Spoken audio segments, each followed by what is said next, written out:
Hello everyone. आप सब कैसे हैं? मैं उम्मीद करता हूं कि बहुत अच्छे होंगे और अपनी पढ़ाई को बहुत अच्छे से कर रहे होंगे। जैसा आपको पता है बच्चों, 8th क्लास है हमारी और 8th क्लास के अंतर्गत हम लोग आपका देख रहे थे पर्यावरण। और पर्यावरण में हम लोग अपना चैप्टर नंबर 2 तक बहुत अच्छे से कंप्लीट कर चुके हैं। आज हम लोग अपना चैप्टर नंबर 3 को देखेंगे और 3 पर हम लोग आपका अपनी बात करेंगे। क्लियर है मेरे प्यारे बच्चों?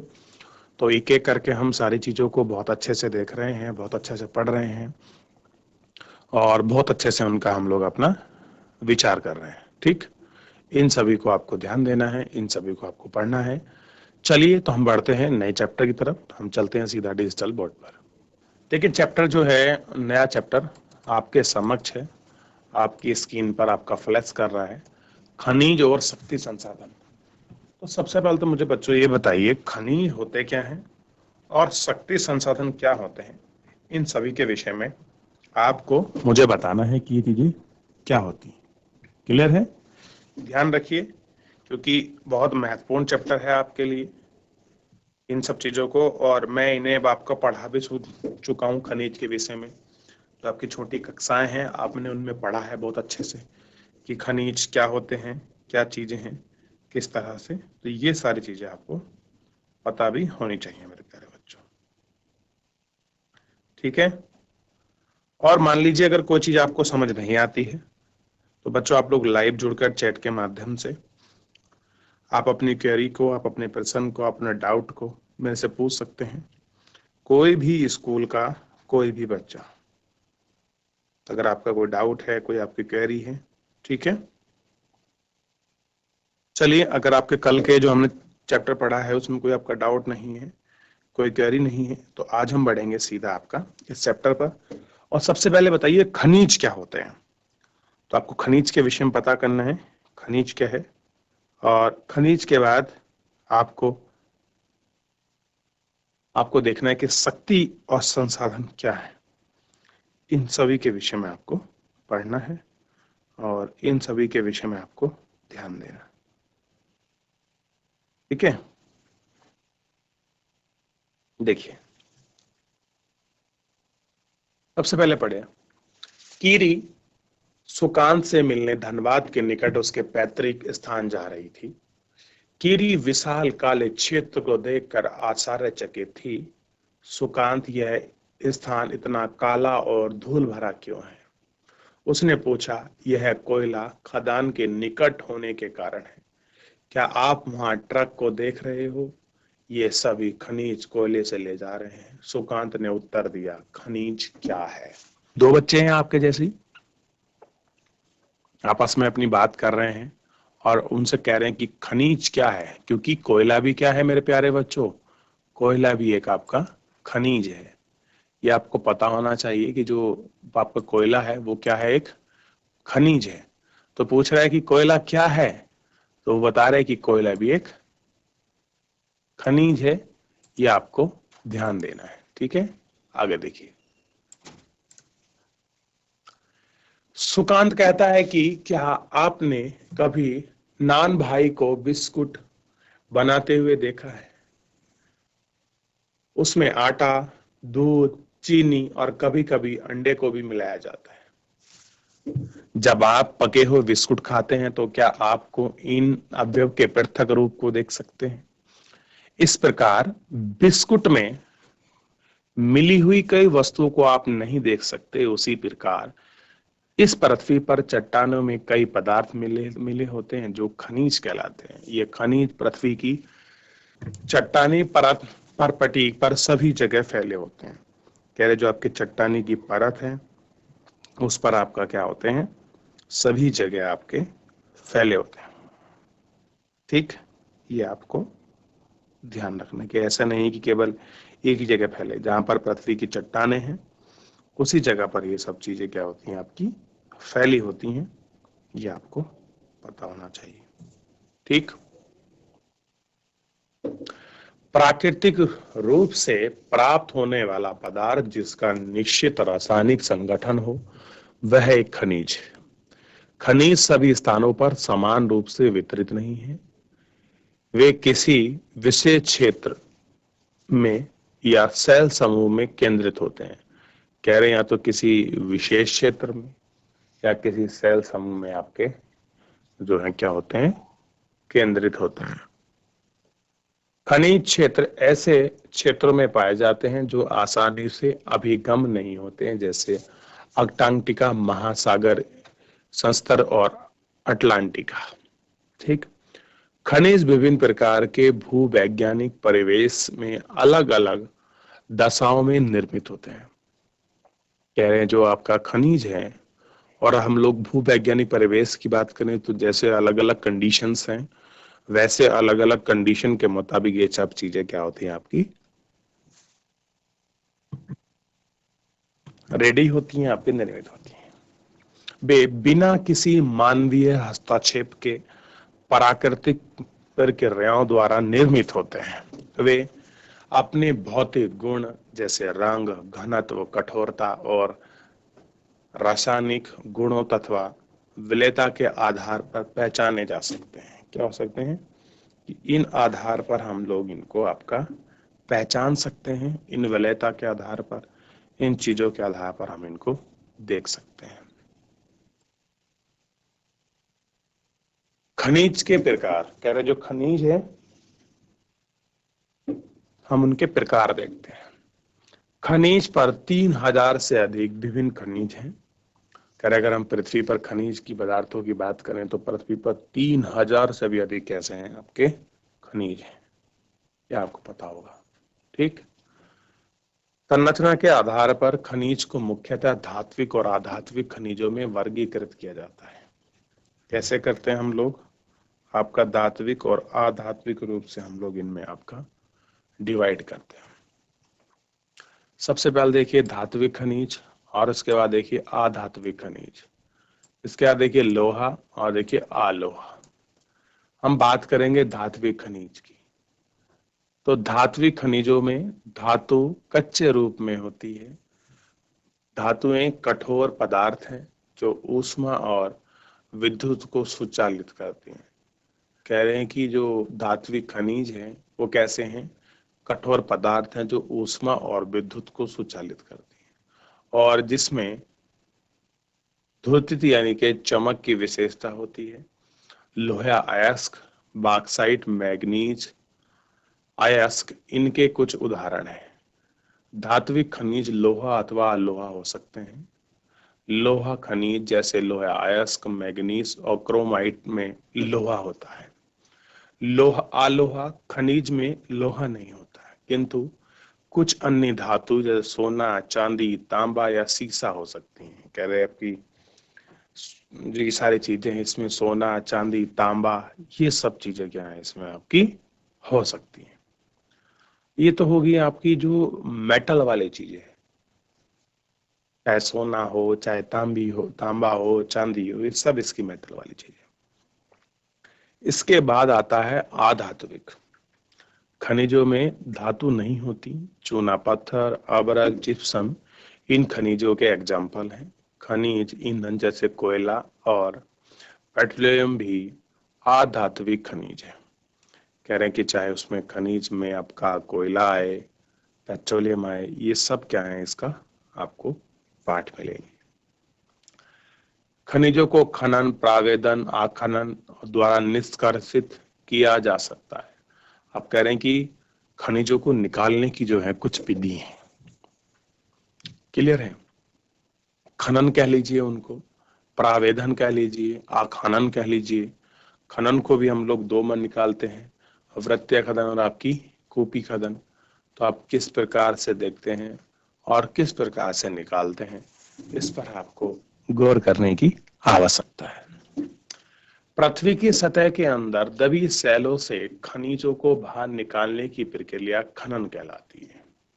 क्या कह रहे हैं कि जो पृथ्वी की सतह के अंदर जो आपके दबे हुए खनिज पदार्थ हैं, उन खनिज पदार्थ को बाहर निकालने की जो प्रक्रिया है, उसी प्रक्रिया को हम लोग क्या कहते हैं, आपका खनन कहते हैं। यानी कि पृथ्वी के अंदर के मेटल को अगर आप उन धात्विक खनिज को बाहर निकाल लेते हैं तो वो क्या है, खनन है।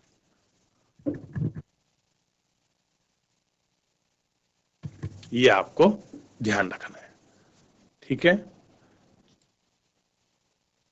अब देखिए, चलो जितना हमने पढ़ा है इसमें कोई ऐसी चीज है जो आपको समझ नहीं आ रही है, आप मुझसे पूछ सकते हैं मेरे प्यारे बच्चों। कोई भी चीज जो आपको समझ नहीं आ रही है, इसको देखिए।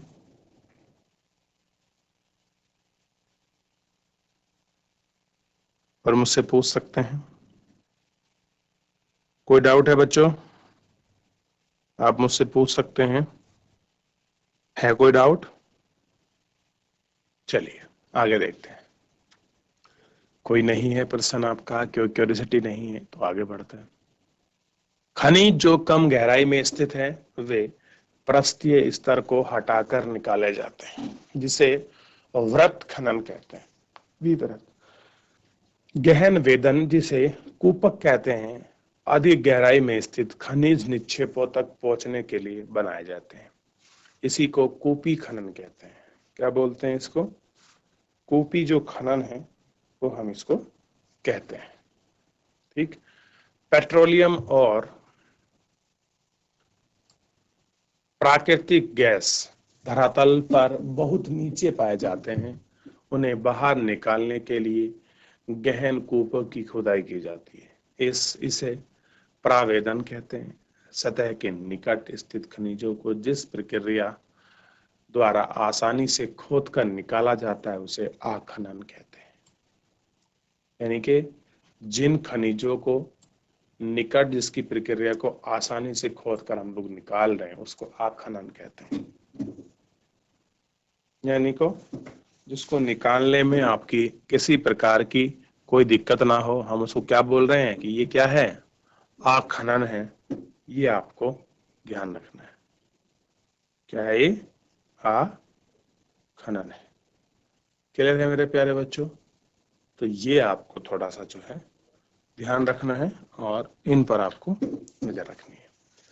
अब हम बात कर रहे हैं थोड़ा सा खनिज के वितरण को, लेकिन खनिज के वितरण से पहले एक बार देख लीजिए अपतटीय क्षेत्रों में प्रावेदन खनिज और शक्ति संसाधन, कि कैसे हम लोग आपका तटवर्ती क्षेत्रों में हम लोग कैसे तेल निकालते हैं, कैसे क्या चीजें करते हैं, इनको आप थोड़ा सा एक बार देख लीजिए।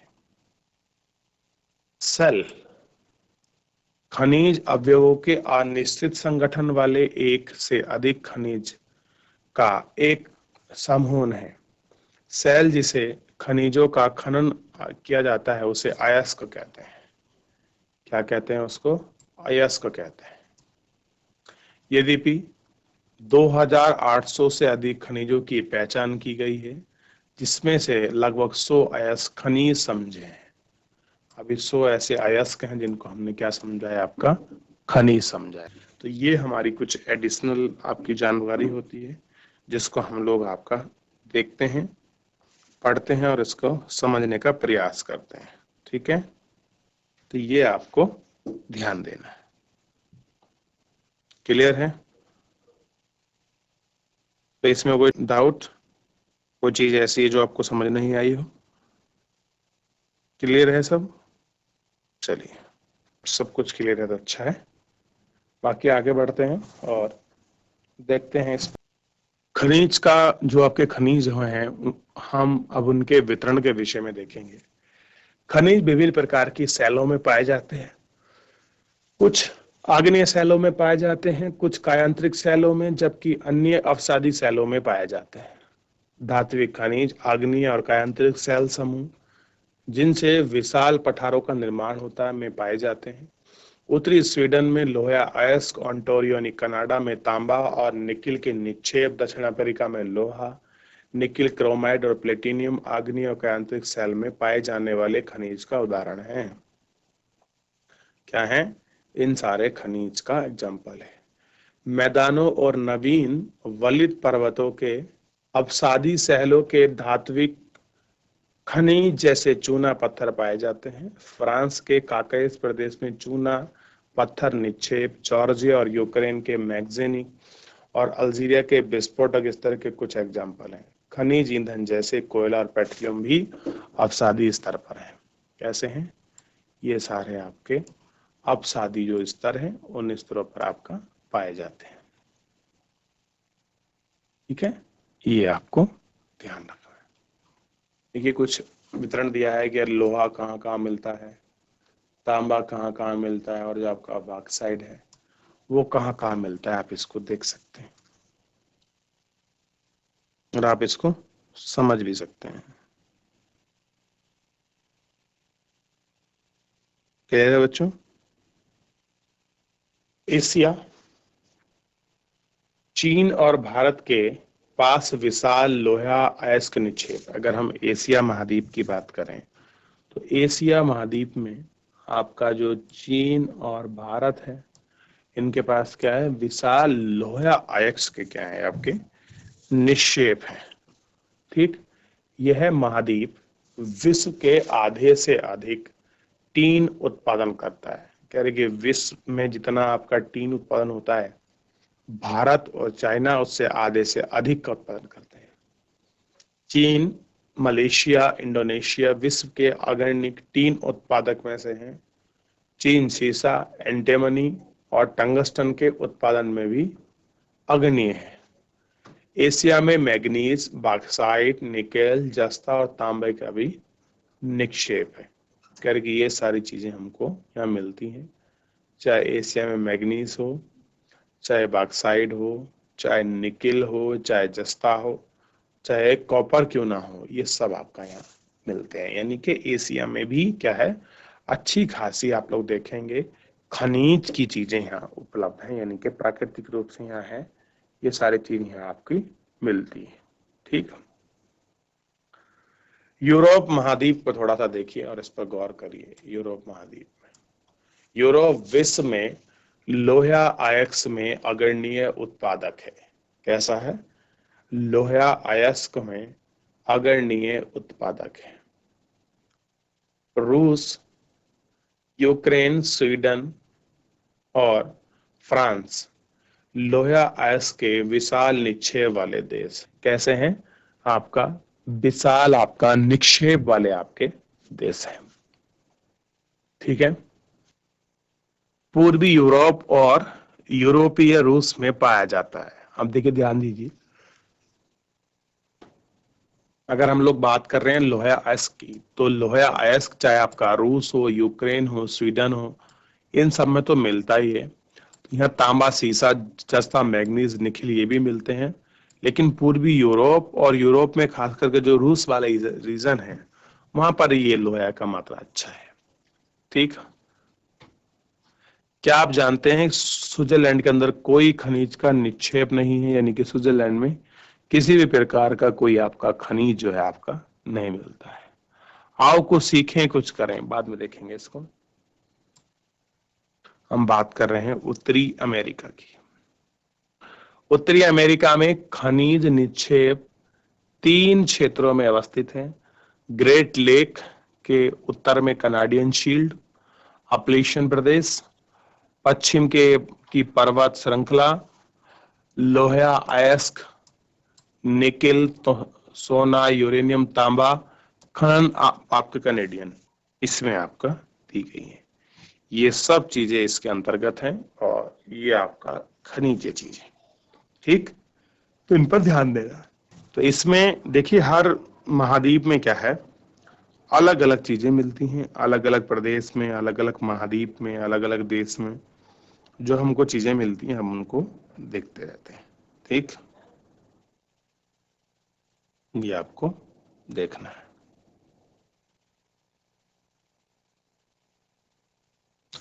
थोड़ा सा देखिए चित्र देख लीजिए, इसमें कोयला और खनिज तेल के विषय में दिखाया गया है, कहाँ कहाँ मिलता है। देख लिया इतना बच्चों? आगे बढ़े। अफ्रीका का पूरा रीजन देख लिया होगा। दक्षिण अमेरिका में कहाँ कहाँ मिलता है। उत्तरी अमेरिका में जो आपका कैनेडियन शील्ड है, अपलेशियन वाला पार्ट है। एशिया की स्थिति को देख लिया होगा, ऑस्ट्रिया का देख लिया होगा, ठीक है, और यूरोप को भी देख ही लिया होगा। सील्ड प्रदेश में और कोयले का अपलेशन प्रदेश में होता है। कर सील्ड में आपको क्या मिलेगा, सील्ड में, और कोयला कहाँ मिलेगा, अपलेशन जो प्रदेश है, रीजन है, वहां मिलेगा। पश्चिमी काल्डेरा में तांबा, शीशा, जस्ता, सोना और चांदी के विशाल विशाल निक्षेप हैं। यानी कि बहुत बड़े आपको यहाँ क्या मिलेंगे देखने के लिए, आपको जो निक्षेप हैं वो आपको देखने के लिए मिलेंगे। दक्षिणी अमेरिका में ब्राजील विश्व के उच्च कोटि के लोहे अयस्क का सबसे बड़ा उत्पादक है। चिली और पेरू तांबे के अग्रणी उत्पादक हैं। ब्राजील और बोलिविया विश्व में टीन के सबसे बड़े उत्पादकों में से हैं। दक्षिण अमेरिका के पास सोना, चांदी, जस्ता, क्रोमियम, मैग्नीशियम, बॉक्साइट, अभ्रक, प्लेटिनम, एस्बेस्ट और हीरे के विशाल निक्षेप हैं। खनिज तेल वेनेजुला, अर्जेंटीना, चिली, पेरू और कोलंबिया में पाया जाता है। इन सब में हमको क्या मिलता है, आपका आपका जो खनिज तेल है वो आपका देखने के लिए मिलता है। ठीक है, इस वाले क्षेत्र में ये सारा चीज देखने के लिए। दक्षिण अमेरिका, ब्राजील विश्व के उच्च कोटि के लोहा अयस्क का सबसे बड़ा उत्पादक है। चिली और पेरू तांबे के अग्रणी उत्पादक हैं। ब्राजील और बोलिविया विश्व में टीन के सबसे बड़े उत्पादकों में से हैं। दक्षिण अमेरिका के पास सोना, जस्ता, तांबा, क्रोमियम, मैग्नीशियम, बॉक्साइट, अभ्रक, प्लेटिनम, एस्बेस्ट और हीरे के विशाल निक्षेप भी पाए जाते हैं। खनिज तेल वेनेजुला, अर्जेंटीना, चिली, पेरू और कोलंबिया में भी आपका पाया जाता है। ये सारी चीजें से आपकी देखने के लिए आपका मिलती हैं और आपका पाई जाती है। ठीक, तो इनको आपको ध्यान रखना है। ठीक है, अगला इसमें थोड़ा ध्यान दीजिए। अगला है अफ्रीका। अफ्रीका खनिज संसाधनों में धनी है। यह हीरा, सोना और प्लेटिनम का विश्व का सबसे बड़ा उत्पादक है। दक्षिण अफ्रीका, जिम्बाब्वे और जायरे विश्व के सोने का एक सबसे बड़ा उत्पादित करता है। तांबा, लोहे अयस्क, क्रोमियम, यूरेनियम, बोकाल्ट, बॉक्साइट दक्षिण अफ्रीका में पाए जाने वाले अन्य खनिज हैं। तेल नाइजीरिया, लीबिया और अंगोला में पाया जाता है। कहाँ कहाँ मिलता है तेल? आपका जो पाम ऑयल है इन देशों में आपको मिलता है, चाहे नाइजीरिया हो, लीबिया हो, अंगोला हो, इन कंट्री में हमको मिलता है। ठीक, चलिए, तो अफ्रीका की जो पूरी कंडीशन है, महाद्वीप की क्या क्या चीजें मिलती हैं वो आपने इसमें देख लिया मेरे प्यारे बच्चों। चाहे लोहा की हम लोग बात करें या किसी और चीज की भी हम लोग बात करें, तो ये सारी चीजें जितने जो पदार्थ हैं हर अलग महाद्वीप में, अलग अलग देशों में अलग अलग प्रतिशत परसेंटेज के हिसाब से मिलते हैं। ठीक, ये हमको पता होना चाहिए। ठीक है ना? चलिए, जितना हमने पढ़ा है यहाँ तक, कोई आपको डाउट आता है, कोई चीज आपको समझ नहीं आती है तो आप मुझसे पूछ सकते हैं मेरे प्यारे बच्चों। इससे आगे कोई डाउट, कोई चीज ऐसी जो आपको समझ नहीं आ रही है, आप मुझसे पूछ सकते हैं। चलिए, ध्यान दीजिए, थोड़ा सा हम आगे देखते हैं और विषयों पर हम लोग इसमें बात भी करेंगे। अब देखिए, ऑस्ट्रेलिया महाद्वीप की तरफ हम लोग चलते हैं। ऑस्ट्रेलिया विश्व में बॉक्साइट का सबसे बड़ा उत्पादक है। क्या मिलता है यहाँ? बॉक्साइट। और क्या है? सबसे बड़ा आपका उत्पादक कंट्री है। सोना, हीरा, लोहा अयस्क, टीन और निकिल का अग्रणी उत्पादक है। यह तांबा, सीधा, जस्ता, मैग्नीज में भी संपन्न है। यानी कि और सारे जो क्षेत्र हैं, इन सारे क्षेत्र में आपकी ये चीजें इसमें देखने के लिए मिलती है।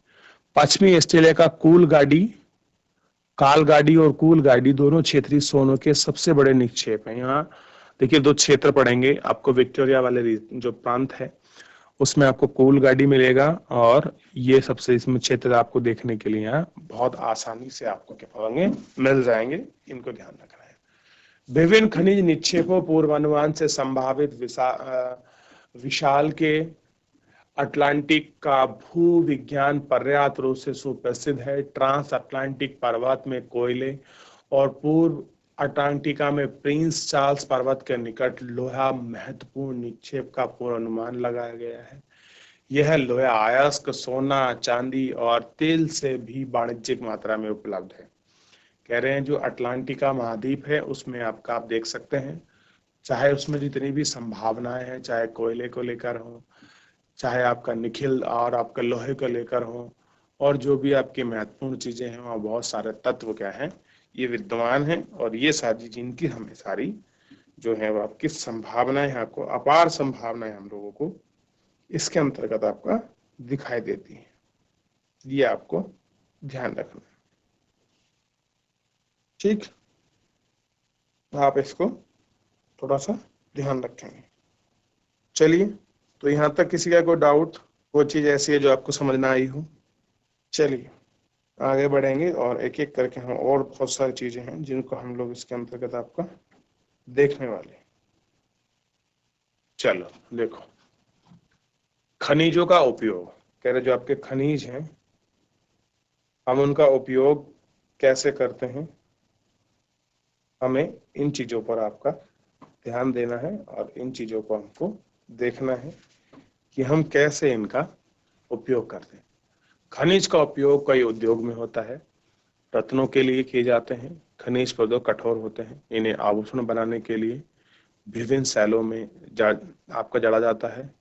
तांबा एक अन्य धातु है जिसका उपयोग सिक्के से लेकर पाइप तक प्रत्येक वस्तु में किया जाता है। कंप्यूटर उद्योग में उपयुक्त होने वाला सिलिकॉन क्वार्ट्ज से प्राप्त होता है। एल्युमिनियम से, जिससे उसके अयस्क बॉक्साइट प्राप्त किया जा सकता है, उसका उपयोग ऑटोमोबाइल्स, हवाई जहाज, बोतलबंद उद्योग और भवन निर्माण और रसोई के बर्तन तक में होता है। यानी कि हर चीज में जो हमारे खनिज हैं इनका जो उपयोग है वो हमको देखने को मिलता है, ठीक। ये आपको देखना पड़ेगा कि कैसे कैसे हम लोगों को ये देखने के लिए आपका मिल जाते हैं, ठीक है ना। आगे देखिए, खनिजों का संरक्षण, कि हम कैसे खनिजों को संरक्षित करें, जो हम अपनी आने वाली आपका भविष्य की जो आपकी पीढ़ियां हैं उनके लिए हम लोग आपका इनको संरक्षित कर सकें, इनको सुरक्षित कर सकें, इसके विषय में हमको ध्यान देना है। क्लियर है बच्चों? क्योंकि आप देखिए, अगर हम खाली उत्खनन ही करते रहेंगे, उनको निकालते ही रहेंगे, उनके विषय में जानकारी करेंगे, लेकिन उनको अगर संरक्षण नहीं करेंगे तो एक समय ऐसा आएगा जो ये सारी चीजें क्या हो जाएंगी, आपकी स्वतः ही समाप्त हो जाएंगी। तो खनिज अनवीकरणीय संसाधन, यानी कि इसको पुनः रिचार्ज हम आपका नहीं कर सकते, पुनः पूरित नहीं कर सकते। खनिजों के निर्माण और संचय में हजारों वर्ष लगता है।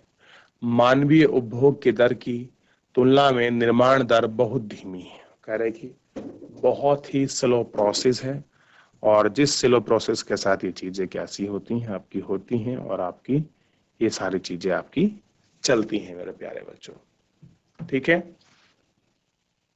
खनन की प्रक्रिया में बर्बादी की को घटना आवश्यक है। धातुओं का पुनर्चक्रण एक अन्य तरीका है जिससे खनिज संसाधनों को संरक्षित किया जा सकता है। यानी कि हम लोग क्या कर लें, जो हमारे धातु हैं उनको क्या कर लें, पुनर्चक्र यानी कि रिसाइकल कर लें, तो जिससे क्या हो सकता है, हम इनको संरक्षित कर सकते हैं, हम इनको रिजर्व कर सकते हैं। इसके विषय में हम देख सकते हैं। तो बच्चों, आज के इस लेक्चर के अंतर्गत हम लोगों ने खनिज के विषय में पढ़ा। खनिज क्या होता है, कैसे उनको संरक्षित करते हैं, इन सभी विषयों को हमने बहुत अच्छे से गौर कर देखा, एक एक करके उनको पढ़ा, जाना और समझा। तो फिलहाल आज के लिए इतना ही, मिलते हैं नेक्स्ट लेक्चर में। तब तक अपना ध्यान रखिए, स्वस्थ रहिए, अपनी पढ़ाई को बहुत अच्छे से करते रहिए। मुझसे जुड़ने के लिए आपका बहुत बहुत धन्यवाद।